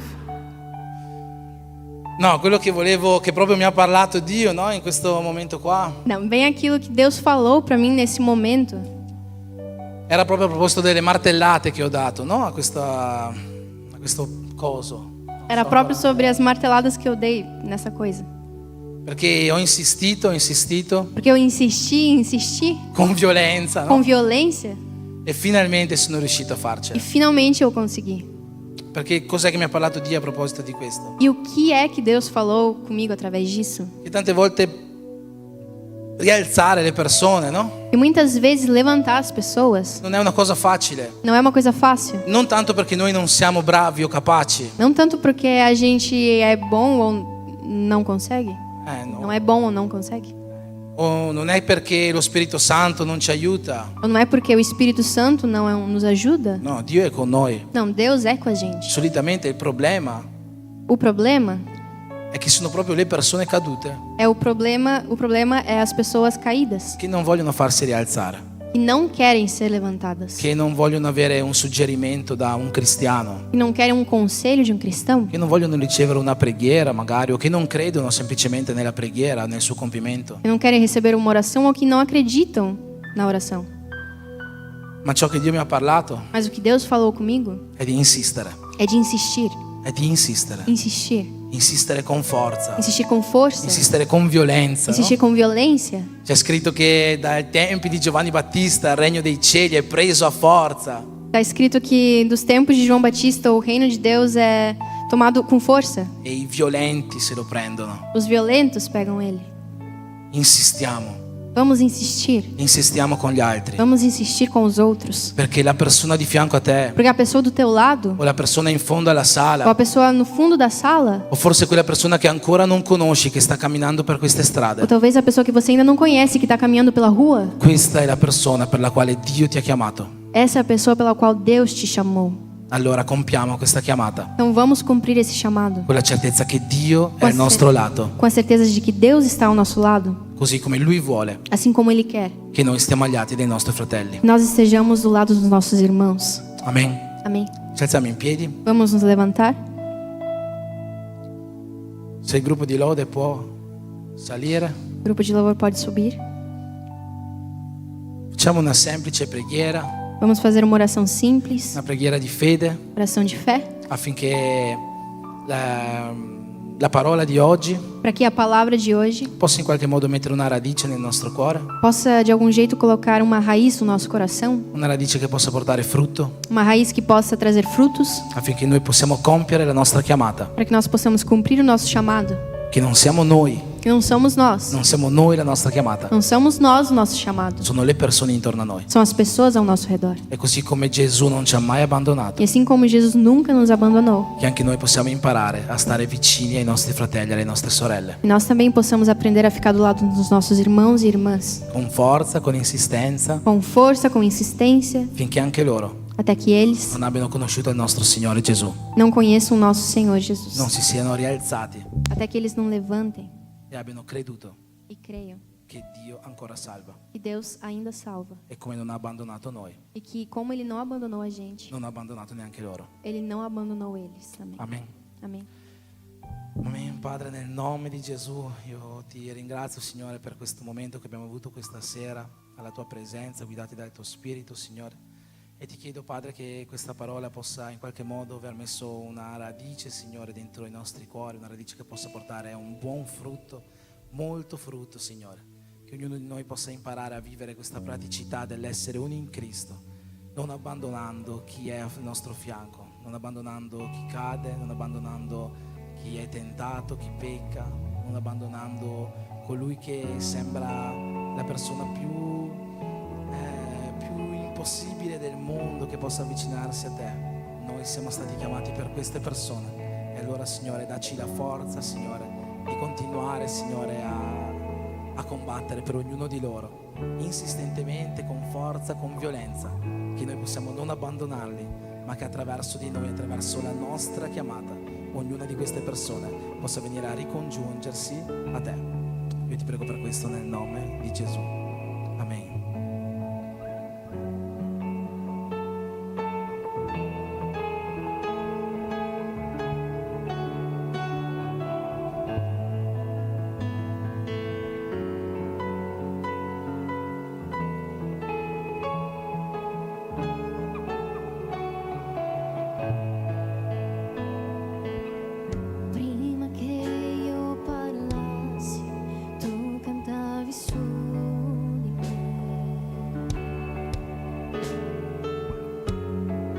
Tu tieni tanto, tanto me. Prima che io respirassi, soffiato la vita in me. Tu tieni tanto, tanto me. Oh, impressionante, infinita audacia, amore di Dio, non riposa come 99 se una si è persa, non soprano, io me lo merito, ma lui per me si è donato. Oh, impressionante, infinita audacia, amore di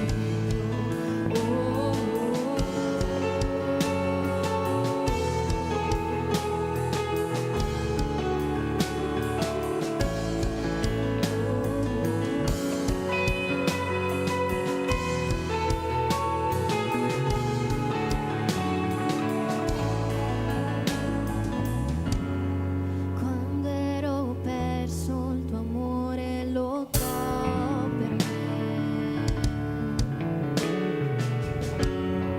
Tu tieni tanto, tanto me. Ero senza valore, ma tu hai comprato me.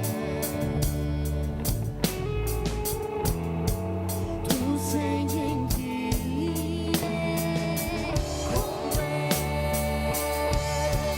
Oh, impressionante, infinita audacia, amore di Dio, non riposa come 99 se una si perde, non posso comprarlo, merito, ma lui per me si è donato.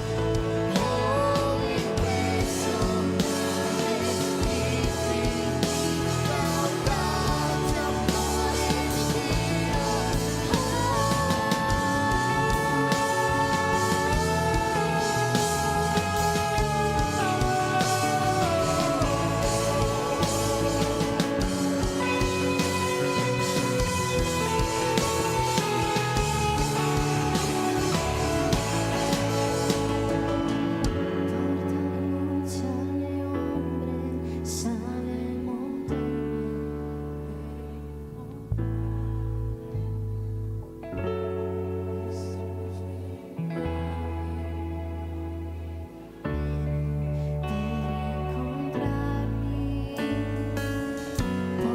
Luce alle ombre, sale montagne per incontrarmi.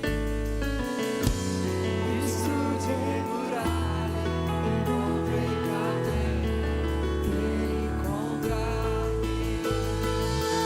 Porta luce alle ombre, sale montagne per incontrarmi. Distrugge murale, rompe catene per incontrarmi. Porta luce alle ombre, sale montagne per incontrarmi. Distrugge murale, rompe catene per incontrarmi. Oh, impressionante, infinita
dice così allora il testo di Prima Corinzi,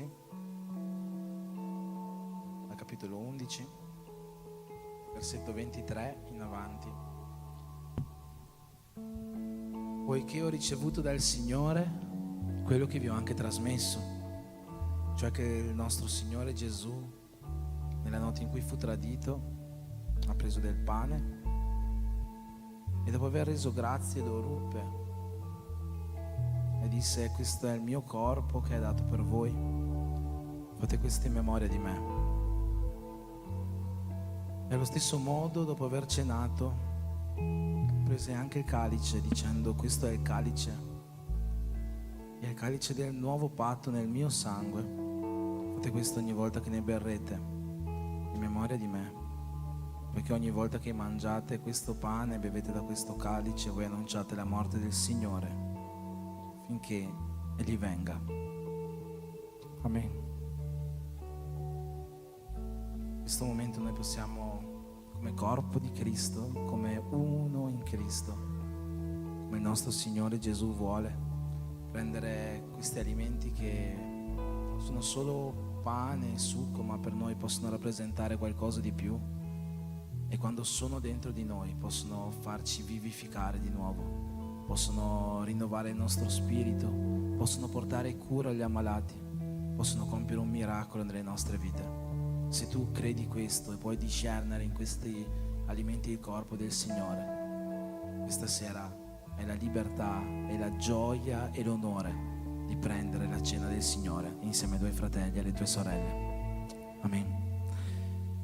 Padre, in questo momento voglio chiederti di benedire questi alimenti. Sappiamo che è già stato pregato, Signore, per questo pane, per questo succo, ma io ti chiedo, Signore, nuovamente benedici, Signore, questi alimenti e benedici questa Chiesa, che questa sera, in questa notte di gioia, in questa notte di Santa Cena, quando noi prenderemo questo corpo e questo sangue, che dentro di noi questi alimenti possano vivificare i nostri spiriti, possano rinnovarci e possono compiere la tua volontà dentro di noi.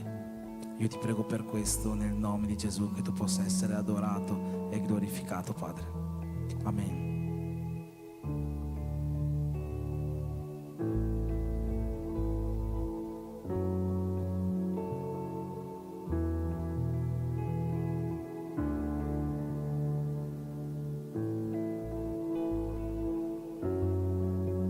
Sale ombre, sale montagne per incontrarmi,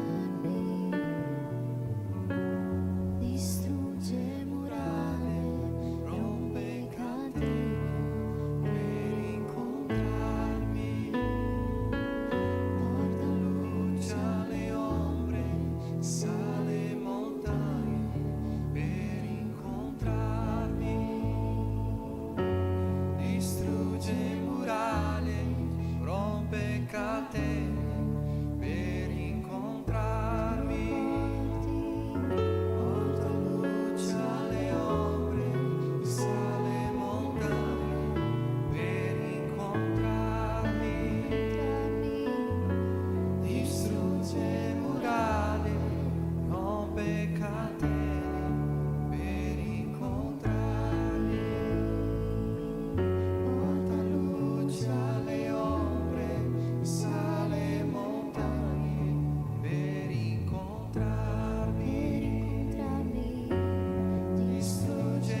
incontrarmi.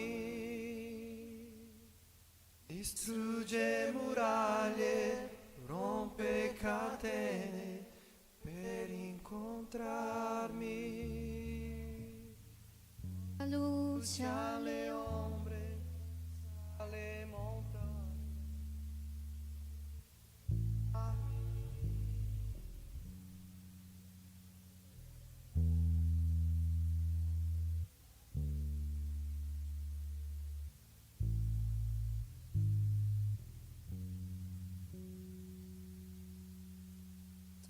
Amen. Ora, come il nostro Gesù ci ha insegnato, prendiamo questo pane che per noi rappresenta il corpo di Cristo. Un attimo, manca?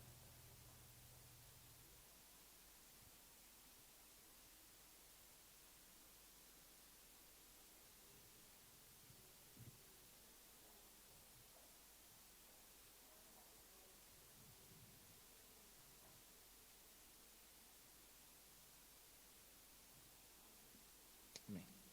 Ci siamo tutti? Prendiamo questo pane che rappresenta il corpo di Cristo.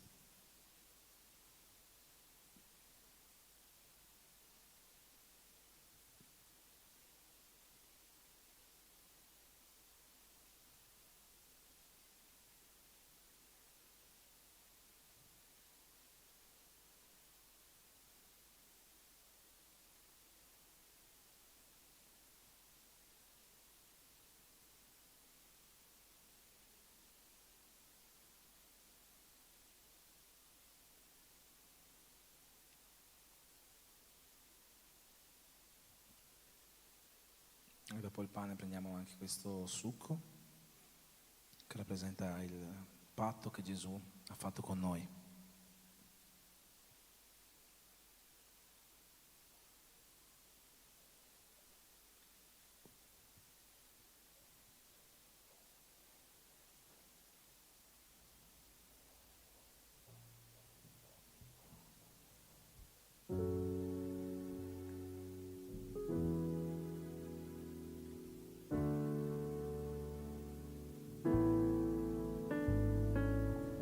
porta luce alle ombre e sale montagne per incontrarmi.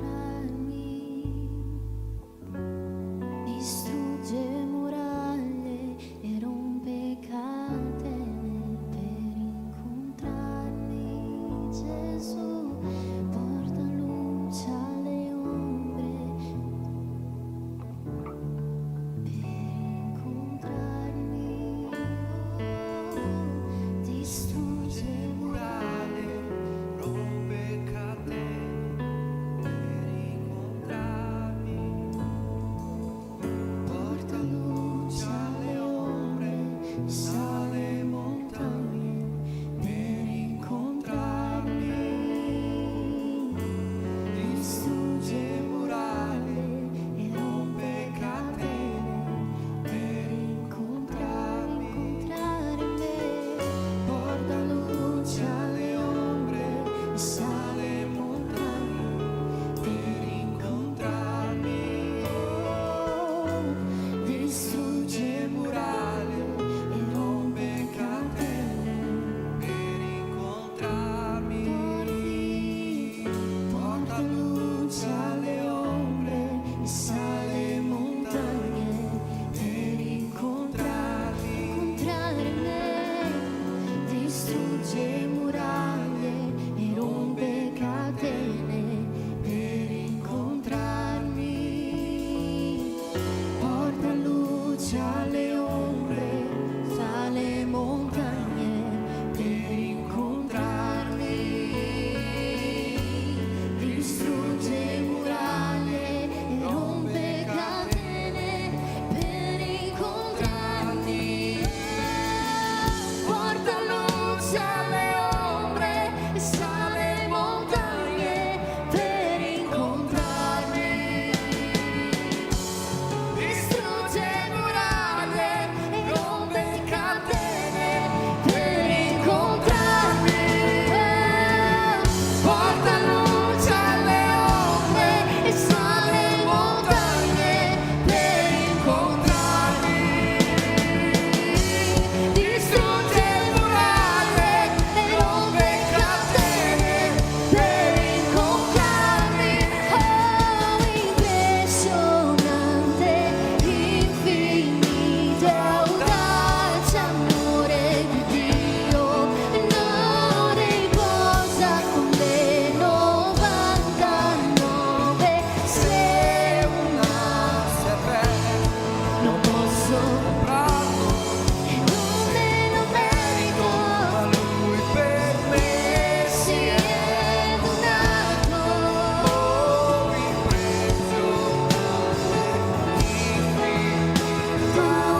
L'amore di Dio è grande verso tutti quanti noi. Un Dio che non ci lascia, un Dio che non ci abbandona, un Dio che ci ama sempre, in ogni momento.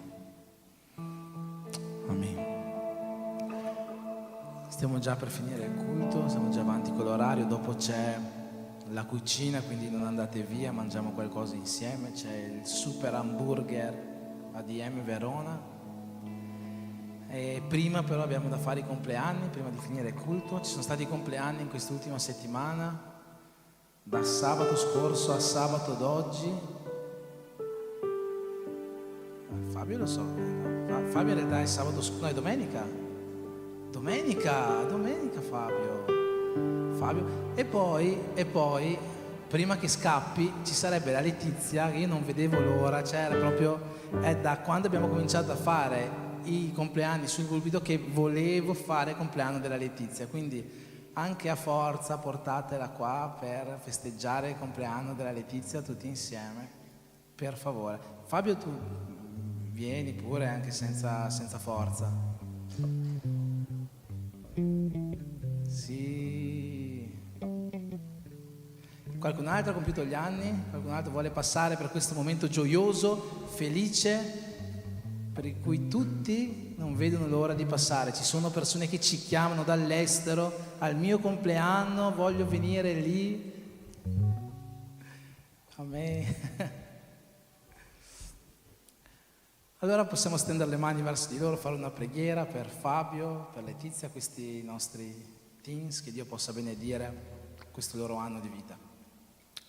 Amen. Padre, nel nome di Gesù vogliamo mettere davanti a te oggi Fabio, Letizia, questo tuo figlio e questa tua figlia, ai quali il Signore ha concesso un altro anno di vita in queste settimane. Io ti chiedo, Padre, che tu possa riempire quest'anno con tutta la tua allegria, con tutta la tua gioia, con salute, con realizzazioni, Signore, di sogni. Padre, fagli vedere le tue benedizioni sulle loro vite, renditi presente a loro, facendogli sentire sempre e costantemente la tua presenza in questo nuovo anno.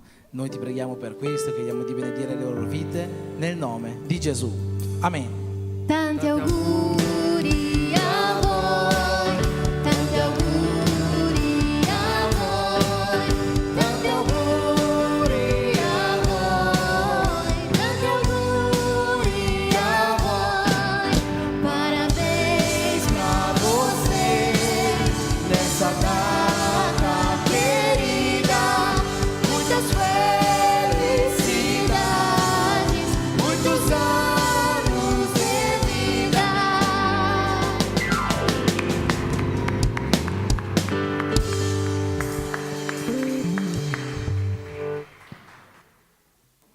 Amen. Allora che Dio possa benedire anche le case di tutti quanti noi, che possa benedire le settimane di tutte le nostre famiglie, donando amore, unione, donando prosperità secondo la sua volontà, donando sicuramente la sua gioia, la sua allegria, che noi possiamo sentire forte la presenza del nostro Dio e del suo Spirito nelle nostre case, nelle nostre famiglie, nei giorni che verranno.